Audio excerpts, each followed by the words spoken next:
We're going to talk to another Premier from New Brunswick, this one, Premier Blaine Higgs, about that call right now. Hi, Premier Higgs. Thanks for your patience and good to see you. I appreciate your time. Nice to be here. Let me just quickly ask you, we just heard the Premier in Alberta talk about how dire the situation is there. You have, and your province have sent healthcare workers to help in Ontario. Was there any conversation, because of how bad it is in Ontario, was there any conversation about some resources from other parts of the country going to help out Alberta? Any kind of request in that vein?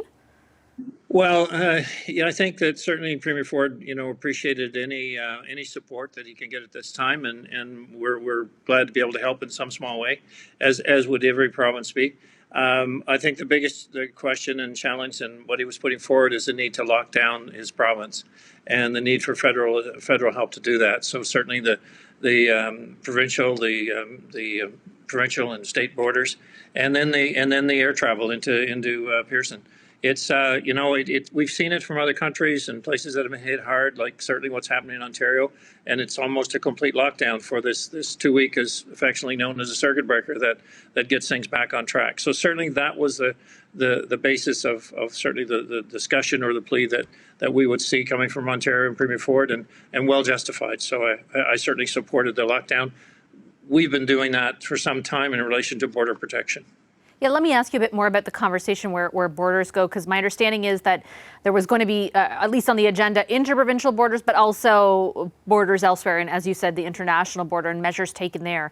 Was the ask collective of the premiers to do more in that vein for the federal government, and what's the response like? Well, certainly it's centered around Ontario. I mean, Quebec's situation is not as significant, and so there was a different level there in terms of the border or the airports in Quebec and the border. So it wasn't the same sense, but certainly the support was there. The support was generally there from most of the premiers, and I know, but there are different scenarios in the West, and so others, feel that they can control their airports maybe in a different way. But the Toronto airport is such a central entrance point that's a concern. But also the concern that travelers were going into the U.S. Right. and then finding their way back across the border unchecked, and so there lies a new challenge. So the request is how do we help manage that? And I'm talking about as the federal government help manage that. So those are challenges in a major scale. I mean, we continue to have our isolation facilities here when travelers come in. We continue to monitor our borders and our movement. Registration, we've tightened up on registration of people coming and going, essential workers, essential travelers of any kind, and we're limiting all leisure time travel. So it's very much tightened down because we're trying to get through this race of vaccine versus virus. And I have a series of questions for you on vaccines in a moment. I just wondered, that loophole that you referred to at the border, we had heard, lots of reporting that taxi cabs, for example, were taking people over the land border. They were flying into another part of the U.S. and then going over the land border. The loophole seems to be that they don't have to quarantine in a hotel, for example, like they do when they land at an airport. Did the federal government on this call, did the Prime Minister on the call signal that he's willing to close that loophole? Well, he certainly recognized that it is a reality and that they need to work on closing that or controlling that. And I think the real thing that comes out of that is the sense of urgency, because, time is indeed of the essence, and the Ontarians are feeling it directly. So it's not a matter of talking about it for a while longer. It's about acting very quickly. And I think that sense of urgency was certainly displayed adequately. But the need to act is very much a priority, certainly for Ontario, and we know what it's like. We've seen a case count in Northwest. We've seen what Nova Scotia is experiencing, but it can change so quickly.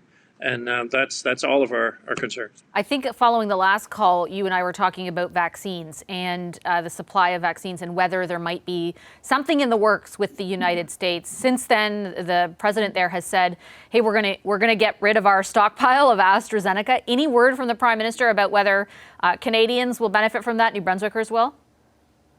Well, the only comment made, which was positive in that sense, is the discussion between President Biden and the Prime Minister.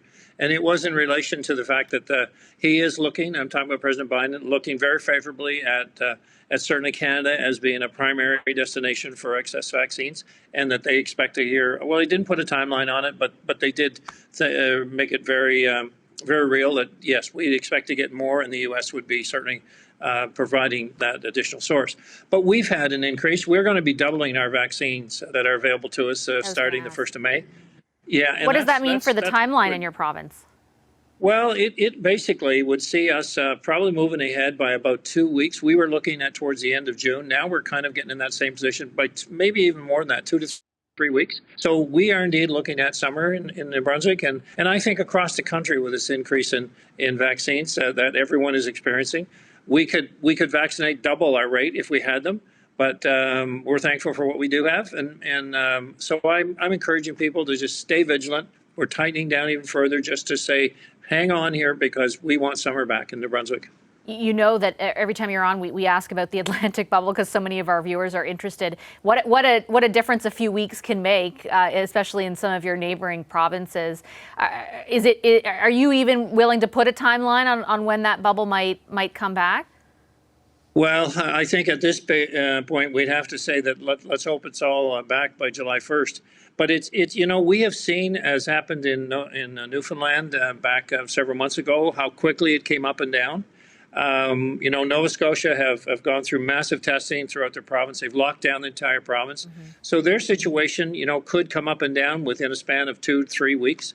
So let's hope that is the case. And we will be talking about the bubble in June.